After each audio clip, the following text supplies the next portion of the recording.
The aim of this vidcast is to explain how to plan a detailed technical report and how to structure and write such a report.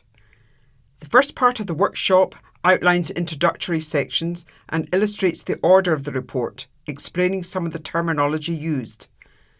The vidcast continues by explaining the information that is required in the literature review and gives some suggestions of how to apply critical and reflective reading. The next section includes the spec, methodology and discussion, and then the vidcast leads on to the conclusion and recommendations. Finally, the vidcast will explain the importance of correct referencing throughout the report and how to apply the references at the end of the technical report. Please note that this is a guide and your coursework may not require all of the sections that are covered in this vidcast. This is an example of the terms that may be used in a detailed technical report. Obviously, every program will have its own conventions, so please ensure that you read your module guidelines on GCU Learn to ensure that you are applying the correct protocols. The terms used in this vidcast are generic, so you may wish to use specific ones that relate to your topic. Remember, though, that your external examiner should be able to understand the terms too, so that they can find their way round your report. Some programs actually specify the maximum number of words that should be used in a title. Try to aim for a short title to give the reader an indication of the content.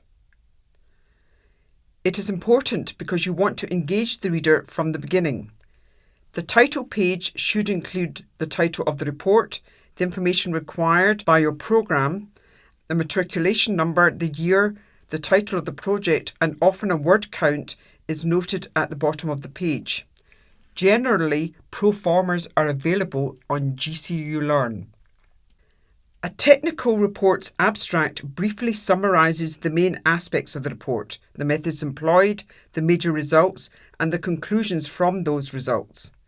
In essence, your reader should be able to read your abstract and have a good overview of your work. Your program will probably specify the total number of words for your abstract. This slide has suggested 250 words, but please check with your academic program and/or your supervisor. It is courtesy to acknowledge the help from your supervisor and any help that you have received from within and/or outside of the university.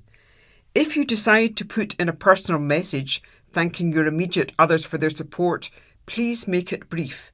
This is not an Oscar-winning production. The contents page must be logical. Remember, your internal and even more importantly, the external examiner is not familiar with your work. They therefore need to find their way round your report easily. Make sure everything is labelled and that pages link correctly.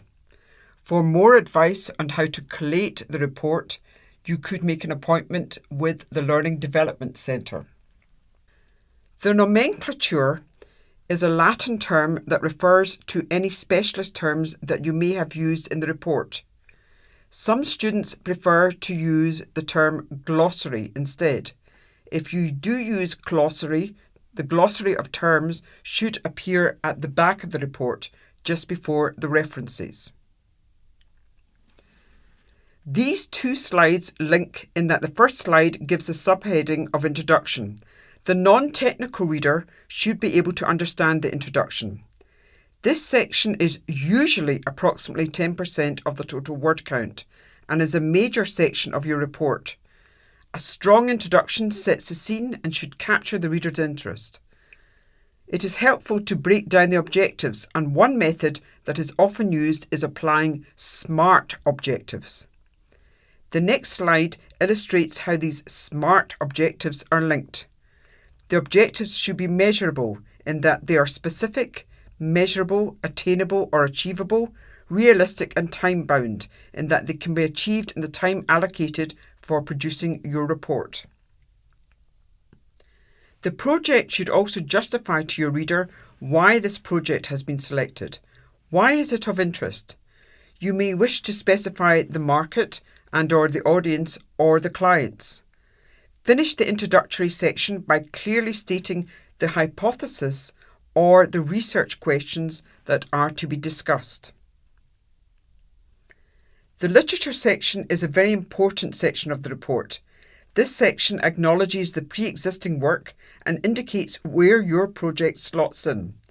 It is helpful for the reader if this section commences with the project or design specification. You should briefly indicate the approach that has been taken in carrying out your research, whether it was primary and/or secondary research, whether specialist search engines were used, and which specialist journals. If you used site visits and/or interviews, you should also include this information. It is helpful for the reader to know how useful this information was. For example, did you decide to only refer to a certain time frame or a specific client group? Why did you decide to do this? Do not just explain what you did, justify the approach that you have taken. By justifying, this means not only writing a description, instead consider the writer's views and where the evidence to support these views and/or results.